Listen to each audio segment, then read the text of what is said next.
ইনকিলাব জিন্দাবাদ, জিন্দাবাদ জিন্দাবাদ আইএসএফ জিন্দাবাদ। জিন্দাবাদ জিন্দাবাদ। আমি জানি অনেক আঘাত আসবে আমাদের উপরে, কিন্তু আঘাত সহ্য করা যাবে তো। আমি একটা গানের কলি বলে শেষ করছি। যত আঘাত করো সব সামলে নেব,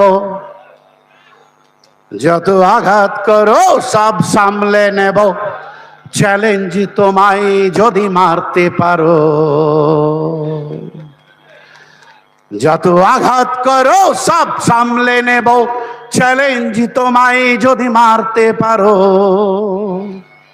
অনেক মেরেছো তবু মরিনি আজও, ভীষণ হয়ে গেছি আজ। তাই সামলে নেব, তাই সামলে নেব, তাই সামলে নেব। যত আঘাত করো সব সামলে নেব, চ্যালেঞ্জ তোমায় যদি মারতে পারো। এই চ্যালেঞ্জ রেখে সকল